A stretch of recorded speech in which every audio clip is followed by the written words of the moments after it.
سعید، اگه آمیتاب بچان تو ایران بود حرفش چی بود الان؟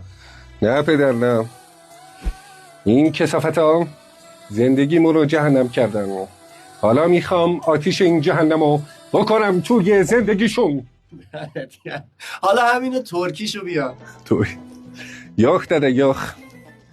Bak bu köpe yaşakları ne oyunu getiripler başımıza. Nekvarları o aklar kalacak.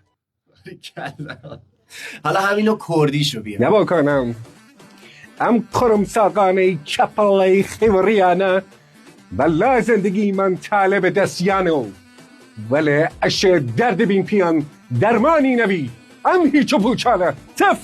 باریکلا. حالا مازنیش چجوری میشه؟ نه ددنم این گیخاره سگون برینه همه زندگی دلم اسامه خمی برینیم بشونه دهونه دله درسته؟ گیخاره کلا جون. سریزار آقا رشتیش هم بیا جان من. مملکت منبقتی بگه آقا اصلا کویشی نیستی آقا، اصلا معلوم نیست اینا کجایی هستن. اینا چی میدون؟ عربن، اینا هندین، اینا چی میدونم زیمبابوه. اینا اگه ایرانی بودن درد ایرانی ها رو میرسیدن. آقا معلوم کجایی هستن. رفیقم همدانی الان اومده اینجا ببینی درد آقا بو ای ریدم تو زندگیتم، ای ریدم تو دهن، ای ریدم تو اون نونی که میبرین سر سفره زن بچه‌تم. میدونم این ربطی به آمیتاب بچن نداره ولی دلم که بوده خواستم همدانی برینم بهش.